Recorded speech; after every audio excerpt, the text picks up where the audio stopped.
할렐루야. 욥기서 말씀은 이제 중반부로 우리가 접어들고 있습니다. 욥기 22장 말씀에 우리가 보아야 될 것은 말씀을 볼 때 항상 이 엘리바스나 소발이나 빌닷이 얘기하고 있는 이 말들을 볼 때에 그들의 말들이 믿음의 말이라고 생각하고 그들이 말하는 것이 신앙의 말이라고 생각했던 그 모습을 또한 우리에게 적용해서 우리가 말하고 있는 우리의 신앙의 모양들을 우리가 그것에 비추어서 자신들을 점검하는 그런 말씀이 되어야 하고, 또한 욥은 또한 그 의를 지키고 하나님의 말씀대로 살고자 몸부림치고 있는 자의 모습이다 생각해서 욥의 모습은 본받고 이 친구들의 모습 가운데 우리가 이런 가식된 모습이 있지 않는가, 이런 인간보적인 가치관을 가지고 있지 않는가, 이것을 조율하고 새롭게 바꾸는 모습들이 필요하다라는 거죠. 그래서 오늘 22장에서도 엘리바스가 대답하여 이르되 하고 있습니다. 22장 1절에 보면 대만 사람 엘리바스가 대답하여 이르되, 이게 결국 엘리바스가 얘기하는 것은 엘리바스의 그 신앙, 자기가 가지고 있는 그 가치관의 믿음으로 그가 말하고 있는데 이것이 뭐가 잘못되었는가, 그것을 통해서 우리가 그 모습을 보고 그 엘리바스의 모습이 우리에게 뭐가 되어야 된다? 반면교사가 되어야 된다는 거예요. 여기 봐요. 이런 때는 또 내가 질문하지 않아도 답을 도저히 맞출 수 없는 것이다, 뭘 해야 된다 이렇게 생각하고 질문했는데 반면교사 대본에 나오잖아. 그러니까 정신을 안 차리고 깨어있지 않으니까 답을 못 찾는 거지 무슨 해답이 따로 있습니까? 우리 안에 뭐가 있어야 돼요? 우리 안에 서로 안에 뭐가 있어야 돼요? 성령이 교통함이 있어야 되죠. 이거 봐, 이것도 어떻게 알아? 지금 질문, 그 많은 대답 중에 우리 안에 뭐가 있어야 되죠 하는데 성령이 교통함이 대본에 나오잖아요. 그러니까 목사님 문제가 아니라니까. 목사님 말을 얼마나 잘하고 있느냐, 그게 문제가 아니고 여러분이 지금 성령 안에 있고 하나님 말씀대로 하면 뭔 질문해도 대답을 한다니까요. 참 신기하죠. 22장 2절에 사람이 어찌하여 하나님께 유익하게 하겠느냐, 지혜로운 자도 스스로 유익할 따름이니라. 4절에 내가 의로운들 전능자에게 무슨 기쁨이 있겠으며 내 행위가 온전한들 그에게 무슨 유익이 있겠느냐. 자, 이것이 엘리바스가 말하고 있는 선행의 편견인데 2절과 3절 제가 다 읽었죠. 네. 사람이 어찌 하나님께 유익하게 하겠느냐, 지혜로운 자도 그 자기에게 유익할 따름이니라. 그러면 그렇기 때문에 사람이 어려울 필요가 없고 지혜로울 필요가 없고 그렇게 할 필요가 없느냐? 그렇지는 않죠. 우리의 선행과 우리의 지혜가 하나님을 유익하게 할 수는 없지만 하나님의 나라를 위해서 쓰임받을 수는 있죠. 하나님을 바꿀 수는 없지만 하나님을 위해서 쓰임받는 삶을 살아야 되고 하나님을 영화롭게 하는 삶을 살아야 하고 하나님을 기쁘시게 하는 삶을 사는 것이 당연하죠. 근데 이 말은 또한 그런 편견을 가질 수 있는 소지가 있는 거죠. 3절을 다시 봅시다. 내가 의로운들 전능자에게 무슨 기쁨이 있겠으며, 그러면 어렵지 말아야 됩니까? 죄를 많이 지어야 됩니까? 그렇지 않죠. 내 행위가 온전한들 그에게 무슨 이익이 있겠느냐. 이건 이제 다시 사실은 돌려서 말하면 뭔 얘기를 하고 있냐면, 네가 자꾸 너는 죄가 없다라고 하는데 네가 죄가 없다라고 하는 그것이 얼마나 되겠냐. 꼴랑 그거 가지고 뭐 하나님 앞에 의롭다라고 되겠냐, 너는 죄인이다 이렇게 말하려고 하는 거예요. 그걸 결국 너는 악인이고 죄인이고 죄로 말미암아 네가 이 형벌을 받고 있다는 말을 끄집어내기 위해서 이거 얼마나 못됐어요. 생각하는 게 참, 이 엘리바스의 모습 보고 얼마나 화가 나는지요. 근데 우리 인간들도 다 그런 거예요. 보통 대화를 해보면요, 자기가 의롭다는 것을 얘기하기 위해서 상대방이 이거 너는 이거 잘못했다라고 이렇게 몰아가는 거예요. 네가 니도 잘하긴 잘했지만 네가 좀 더 이렇게 했으면 바른 게 아니냐, 이렇게 하면서 사실은 우리가 말을 그렇게 몰아가죠.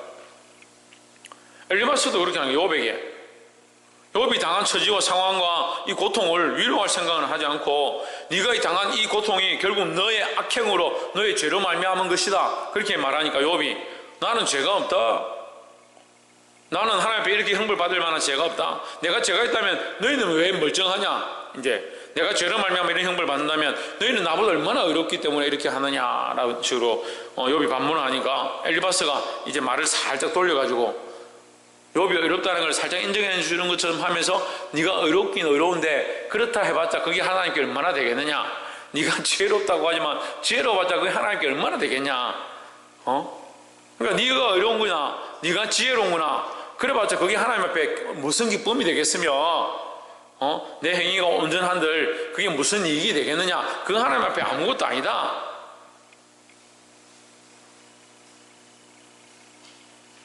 그런데요, 우리는 이 얘기 속에서, 말씀 속에서, 또한 그들이 말하고 있는 것 속에서 뭘 보아야 하냐면 목적성들을 보아야 되는 거예요. 우리의 믿음의 방향들이 목적성이 있어야 되는 것처럼 우리의 말하는 것들도 목적성이 있어야 되는 거예요. 그 목적이 뭡니까? 불순하죠. 목적이 올무를 잡아서 넘어뜨리는 하는 방향으로 되어 있죠. 그러니까 결국 뭘 말하고 있는 겁니까? 하나님의 뜻을 말하는 게 아니라 자기의 말이 옳다라는 걸 주장하고 싶은 거예요. 근데 우리가 안 그런 것 같아도 교회에 너무나 그런 사람들이 많아요. 자기 말이 옳다, 자기 생각이 옳다라는 걸 주장하기 위해서 다른 사람은 틀렸다, 그런 방식은 안 된다, 그런 가치가 너무 팽배한 거예요. 그러니까 특별히 그리스도인들이 뭐가 안 되는 줄 압니까? 특별히 그리스도인들이 제일 안 되는 거 뭔지 압니까? 회개. 또 뭐가 안 되겠어요? 그리스도인들끼리 뭐가 안 되겠어요? 그리스도인들끼리 서로 뭐가 안 되겠습니까? 연합이 안 돼요. 연합이 안 돼요. 사실은 하나 되자고 모였지만 하나가 안 되는 거예요. 왜 하나가 안 되냐? 각자 자기 의견이 너무 강한 거예요. 각자 자기 생각이 너무 강한 거예요. 자기 색깔이 너무 강한 거예요. 그래서 같이 예수 믿는데 저는 세보진 않았지만 제 어렸을 때만 해도 종파가 같이 예수 믿는다는 대한민국의 기독교란 종파가 150개가 넘는다. 제 어렸을 때. 지금 얼마나 되는지 모르겠어요. 기독교라는 종파를 가진 종파가 150개가 넘는다. 지금도 저도 뭐 신학 다 하고 공부했지만 아직 다 모르겠어요. 그러니까 때로 막 헷갈려요. 이게 이단인지 이게 다른 종파인지. 하나님의 교회, 하나님의 성에 이렇게 했는데 하나님의 성에는 순복음이죠. 하나님의 교회는 이단이죠. 하나님의 교회가 안상홍 정인회죠. 그 지금은 어머니 하나님 섬기고 영국 무슨 웨스트 뭐 여왕한테 뭐 영국 여왕의 뭐 봉사상을 받았다 하면서 막 선전하고 있는 그 이단이죠. 글자 한자 틀리잖아요. 하나님의 성회, 하나님의 교회. 성회는 뭐고 교회는 뭐고 구별하기 힘들죠. 그만큼 자기 생각들이 옳다라고 싸우고 있는 거예요. 우리는요 조심해야 돼요. 특별히 뭘 조심해야 되냐? 하나님의 뜻에 맞추어야 가야 되는 거지. 하나님 뜻에 맞추어 가야 되는 거지. 자기 뜻을 위하여, 자기 결론을 위하여 선행에 대한 의로움에 대한 이 잘못된 편견들을 얘기하면 안 된다는 거죠. 이 엘리바스는 지금 선행에 대한 잘못된 가치관을 들고 있는 거예요. 하나님 앞에 그렇게 내가 이렇게 한들 무슨 선함이 되고 내가 하나님 앞에 이렇게 한들 무슨 유익이 되겠냐? 그러면 그래서 안 하냐? 그렇지 않죠. 우리가 다 죄인이죠. 예, 그래서 우린 다 죄인이니까 뭐 착하게 살아봤자 다 죄인이니까 계속 죄를 지어야 합니까? 아니죠. 그럼 우리가 좀 선하게 한다고 해서 하나님의 창조 질서가 거룩해지고 더 선함이 드러나느냐? 그렇지 않죠. 하지만 뭘 해야 됩니까? 하지만 결국 우리는 하나님의 영광을 드러내는 도구로 예수 그리스도의 편지로 그리스도의 향기로 드러나야 되고 빛 대신 그리스도를 본받아 빛 대신 삶을 살아야 하고 소금의 역할을 해야 되고 그게 하나님의 명령이죠. 그래서 이 목적이 우리가 바뀌어야 되는데요. 이게 인간응보적인 가치를 가지고 세상 종교적인 가치를 가진 사람들은 이 충성과 헌신과 봉사가 어떠한 업적들의 목적도를 바뀌어가는 거예요. 그래서 제가 가르칠 때 우리가 이 충성하면 하나님 나라의 상급이 있습니다 이렇게 가르치지만 실상은 우리가 하나님 나라의 상급을 바라볼 게 아니에요. 왜요? 그건 하나님의 소관이니까요. 하나님의 소관이니까. 운동장에서 달리는 사람이 지금 경기에 집중을 해야지 저기 트로피 있는 거 그거 쳐다보고 있다가 트랙에서 이탈하고 넘어지고 다칠 수 있는 거예요. 우리는 그걸 바라보는 게 아니고 그러면 지금 왜 달립니까? 왜 봉사합니까? 왜 희생합니까? 왜 빛으로 드러나려고 힘쓰고 애씁니까? 왜 합니까? 그러면 그거 바라보는 것도 아니고 멀리도 보지 말고 지금이라도 좀 똑바로 살아라 하는데 어떻게 해야 되면 왜 그런 얘기를 하느냐? 그럼 왜 해야 되느냐? 어떻게 해야 되느냐? 왜 그렇게 희생하고 있습니까? 왜 그렇게 바쁜데 기도에 와가지고 야단맞아 가면서 웃어가면서 목사님이 뭐라 해도 하하 그렇습니다. 죄인이라 해도 아멘 내가 죄인이죠. 잘못했지 않습니까? 예 그래 제가 잘못했습니다. 사랑하십시오. 네 제가 좀 더 사랑하겠습니다. 그렇게 왜 그렇게 하고 있습니까?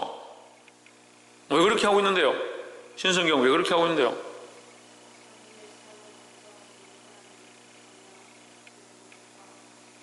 그 목적이 그렇기 때문에 대단하네. 천집사님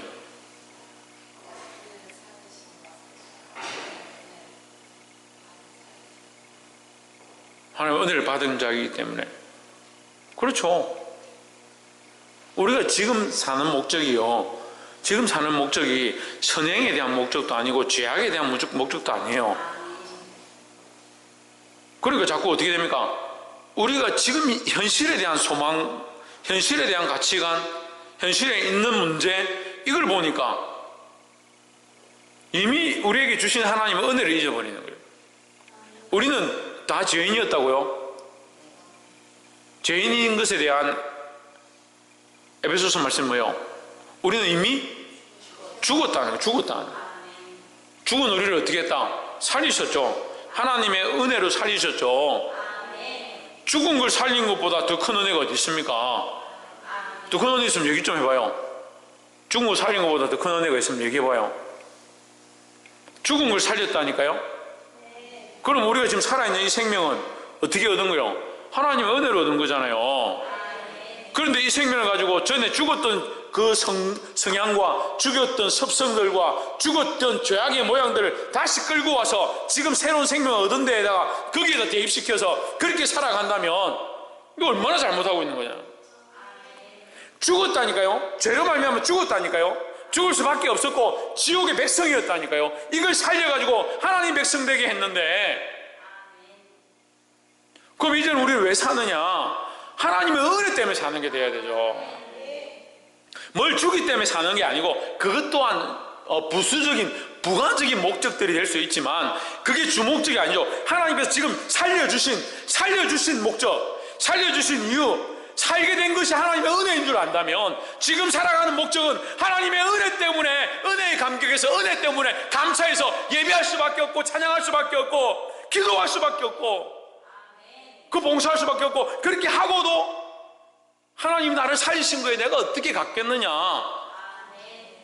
그런 게 돼야 되죠. 근데 단편적인 사고가 되면 어떻게 해야 돼요? 우리가 뭐 선행해봤자 그게 뭐 하나님께 얼마나 유익이 되고 우리가 죄 지어봤자 하나님께 뭔 크긴 그게 되겠냐. 그렇게 하면 뭐하러 살아요? 지금 우리가 사는 것은 하나님의 그 은혜 때문에 사는 거예요. 왜 똑바로 못 살고 돌아서면 또 반대로 걸어가고 돌아서면 또 세상 생각하고 또 돌아서면 근심 걱정하고 왜 그렇게 하고 있느냐? 하나님의 은혜를 잊어버리는 거예요. 하나님의 은혜를.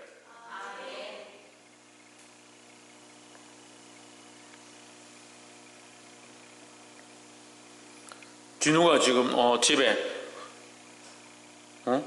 로또 복권이 당첨됐는지 하여튼 어떻게 됐는지 누가 지금 금괴를 싣고 와가지고 100억 넘는 걸 집에다 갖다 줬다. 그럼 여기 예배하고 앉아있지만 어떻게 해요? 마음이 뿌듯하죠. 집에 가면 다 모든 문제 다 해결되고 내가 옷이 좀 떨어졌는데 걱정할 게 뭐 있어요? 100억이 있으면, 지금 100억이 있으면 내 신발이 떨어졌는데 이건 어떻게 하지? 신발 돈 좀 모아가 살까? 이런 고민을 왜 해요? 100억 있는데. 그렇잖아요. 핸드폰 이거 좀 요즘 상태가 좀 안 좋은데 핸드폰 어떻게 하지? 그 고민을 왜 해요? 돈이 100억이 넘게 지금 있어가지고 저 치고는 내 평생 써도 다 못 쓰는데 이 뭘 고민해요? 예를 들자면 그렇다고요. 우리가 그런 가치관을 가진 건 아니지만 예를 들면 그렇다고요. 그 하나님이 주신 은혜는 다 갚을 수 없는 은혜. 네? 그래서 1만 달란트 빚진 자, 1만 달란트 빚진 자를 탕감해 줬다고. 100억 넘는 은혜를 하나님 우리에게 주셨다고요. 그 은혜 때문에 사는 거지. 우리의 어떤 행위를 가지고 하나님 앞에 우리 행위를 보이려고, 우리가 선한 일을 했다라고 보이려고 사는 게 아니다라는 거예요. 이것이 잘못된 선행의 관점을 가지고 있다는 거예요. 복이 되기를 주 이름으로 축복합니다. 두 번째는요, 21절을 한번 보세요. 9절을 봐요. 9절 한번 봅시다. 8절, 9절, 10절, 11절. 8절에 권세 있는 자가 토지를 얻고 존귀한 자가 거기서 사는구나. 9절에 내가 가부를 공수로 돌아가게 하며 고아의 팔을 꺾는구나. 10절에 이러므로 올무들이 너를 둘러있고 두려움이 혼돈이 너를 침범하되 11절에 어둠이 너를 보지 못하게 하고 창수가 너를 덮느니라 하십니다. 10절을 다시 한번 보십시오. 자, 그러므로 결론이 뭐냐? 자, 이거 보세요. 이게 전에도 한번 얘기를 했는데 일반적 보편화의 오류예요. 일반적 보편화의 오류예요. 10절에 이러므로 했습니다. 이러므로 네가 올무에 둘리고 두려움이 너를 엄습하고 이렇게 얘기하는 거예요. 자, 그런데 보십시오. 6절, 7절, 8절, 9절이 욥이 그렇게 행했다라고 지금 기록하고 있는데 그걸 엘리바스가 본 적도 없고 성경에 욥이 그런 일을 행했다라고 기록하지도 않았습니다. 그런데 그러므로라는 결론을 내리기 위해서 6절, 7절, 8절, 9절을 들고 온 거예요. 이해가 됩니까? 그러니까 엘리바스는 무슨 얘기를 하고 있냐면 네가 지금 올무에 있는 거, 네가 두려움 가운데 있는 거, 너에게 어둠이 덮여 있는 거, 너에게 이런 죽음이 가까이 와 있는 이유가 네가 6절을 까닭없이 형제의 물건을 볼모잡고 헐벗은 자의 의복을 벗기고 7절 가라앉은 자에게 물을 마시우지 아니하고 줄인 자에게 식물을 주지 아니하였고 8절에 권세 있는 자가 토지를 얻고 존귀한 자가 거기서 사는구나. 9절 내가 가부를 공수로 돌아가게 하며 고아의 팔을 꺾는구나. 이것 때문에 너는 그러므로 너는 이 얘기예요. 그러므로 너는이 없어요? 뒤에 있잖아요. 그러므로 올무들이 너를, 그러니까 그러므로 너를 올무가 둘러있고 이 얘기잖아요. 참 웃긴 얘기를 하는 거죠. 결론을 내려놓고 그 결론을 위해서 앞에 얘기를 만들어내는 거예요. 욥이 그렇게도 하지 않았을 뿐더러 그렇게 한 사람이라고 자기가 그 조목조목 항목까지 다 만들어서 욥이 했다라고 뒤집어 쓰는 거예요. 아니 도대체 이게 갈수록 참 답답해요. 이 친구예요. 이 친구들 도대체 왜 왔어요?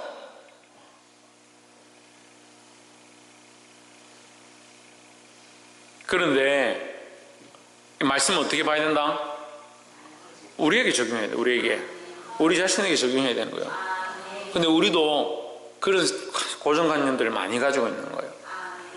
어떤 문제가 생기면 너는 이렇게 했기 때문에 이렇게 된 거 아니냐, 이런 문제가 닥치면 네가 이렇게 했기 때문에 이런 일이 생겼다, 그렇게 다 덮어 쓰여버리는 거예요. 어떤 문제가 생기면 기도 안 해서 그렇다. 그럼 기도하면 되지. 기도 안 해서 그렇다고 하는 사람들, 그 사람이 기도하면 되잖아요. 기도 안 해서 그런 줄 알면 기도하면 되잖아요. 기도 안 해서 그렇다 말하려면 자신이 그만큼 기도를 하고 말해야 되는 거예요. 근데 우리는요, 말하기는 쉬워요. 기도 안 해서 그렇다. 기도합시다. 말하기는 쉬워요. 근데 뭐 하기는 힘듭니까? 막상 기도하기는 힘든 거죠. 내가 먼저 엎드리고 내가 먼저 기도하고 난 뒤에 같이 더욱 기도합시다. 이렇게 돼야 되는 거죠. 근데 이게 고정관념이 자꾸 그렇게 박혀가는 거예요. 문제가 생기면 기도 안 해서 그렇습니다. 문제가 생기면 예배 안 와서 그렇습니다. 문제가 생기면 당신이 잘못해서 그렇습니다. 잘못해서 그런지 하나님이 계획이 있는지 우리가 더욱 하나님 앞에 엎드리기 원하시는지 더 하나님 바라보기 원하는지 이 상황을 통해서 우리의 믿음을 테스트할 수 있는지 어떻게 하냐고요.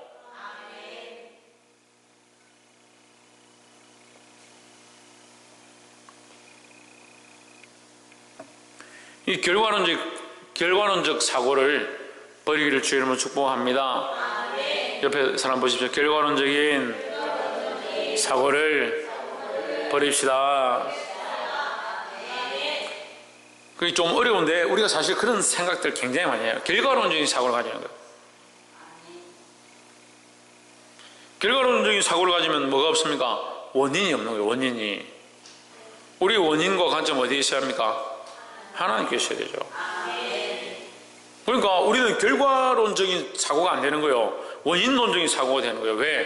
하나님이 다 하셨으니까. 하나님 다 인도하셨고 하나님 역사하셨고 하나님 도우셨고 하나님 함께 하셔서 지금 이런 은혜가 있지 않느냐 이렇게 봐야 되는 거죠. 문제가 있는 것도 마찬가지입니다. 하나님의 역사로 하나님의 인도하심으로 하나님 다스리심으로 하나님의 도우심으로 지금 어려운 가운데 있지만 하나님 우리를 더욱 인도하실 것입니다. 그게 원인론적인 사고를 가져야 되는 거예요. 그 원인의 관점이 어디? 하나님께 있어야 돼요. 하나님께. 차라리 결과가 좋지 않으면 나의 잘못입니다. 나의 죄인됨입니다. 이렇게 보는 게 옳지요. 근데 자꾸 결과론적인 가치를 자꾸 강조하다 보면 네가 죄를 지어서 그렇고 네가 잘못해서 그렇고 네 때문에 그렇고 서로 막 떠맡기는 그렇지 않습니다. 원인론적인 원래 하나님의 은혜로 시작되어진 것을 기억해야 되는 거예요. 마지막 세 번째로 21절에 너는 하나님과 화목하고 평안하라 그리하면 복이 내게 임하리라. 22절에 청컨대 너는 그 입에서 교훈을 받고 그 말씀을 내 마음에 두라. 23절에 내가 만일 전능자에게로 돌아가고 또 내 장막에서 불의를 멀리 버리면 다시 흥하리라. 참 지맛대로요. 지가 다 흥한다고 지가 다 옳다고. 근데 여러분 22절 다시 한번 보세요. 청컨대 너는 그 입에서 교훈을 받고 그 말씀을 내 마음에 두라 했습니다.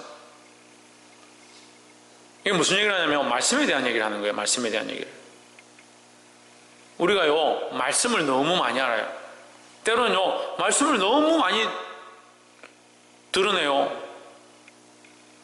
말씀을 드러내는 게 죄가 아니죠. 이제 말씀을 잘못된 데 적용하고 자기가 필요한 데 적용하고 자기가 하고 싶은데 거기 말씀을 갖다 붙이는 거예요. 그래서 여기서 말씀하면서 제가 제일 심각한 우리 한국 교회 이 대한민국의 가장 심각한 오류의 말씀 중에 하나가 뭐라 했습니까? 예?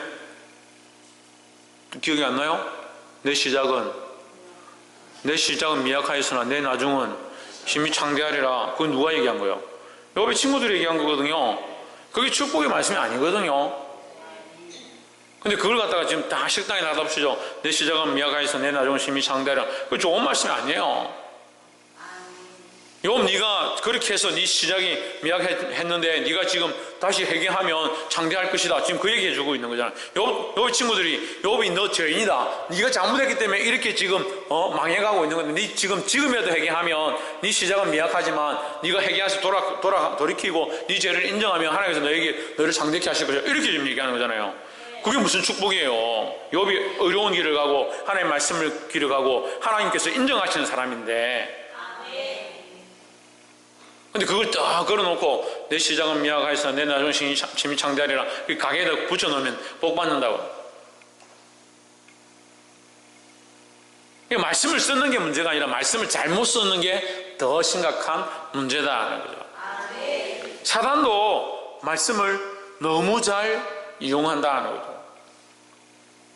그래서 말씀을 잘못 풀거나 말씀의 방향들이 잘못되어 있거나 말씀을 나의 유익을 위해서 쓰거나, 이 엘리바스나 빌닷이나 소발도 똑같은 거예요.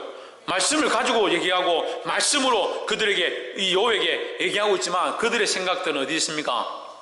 자기들이 옳다라는 걸 주장하고 싶은 거예요. 고난당하고 핍박당하고 지금 다 죽어가고 있는 요백에게 와서 자기들 옳다라는 걸 해가 뭐 하는지 모르겠지만, 수천 년 전부터 인간들은요, 토론과 자기 주장이 옳다라는 것을 너무 중요한 것으로 생각하는 거예요. 그래서 주의가 나오고요, 파가 나오고요.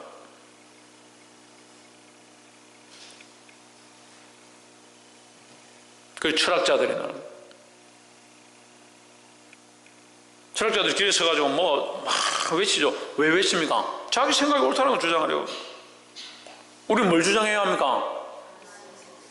하나님의 옳으심을 주장해야 되는 거예요. 나는 부족하고 미약하지만 하나님이 옳으시고 하나님 하시는 뜻이 바름을 얘기할 수 있어야 되는 거예요. 그래서 마지막 이 말씀은 말씀을 자기를 위해서 쓰지 말자라는 거죠. 그 말씀을 적용하는 이 오류, 자기를 위한 목적들로 쓰게 되면 이 목적이 잘못되는 거예요. 두 번째 뭐라 했습니까? 원인이 문제다. 원인을 똑바로 가져야 되는 거예요. 결론적인 사고 아니다는 거죠.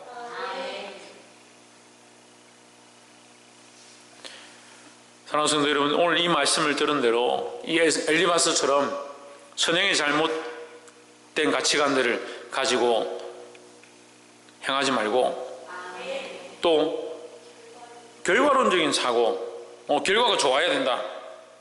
결과가 안 좋으면 어때요?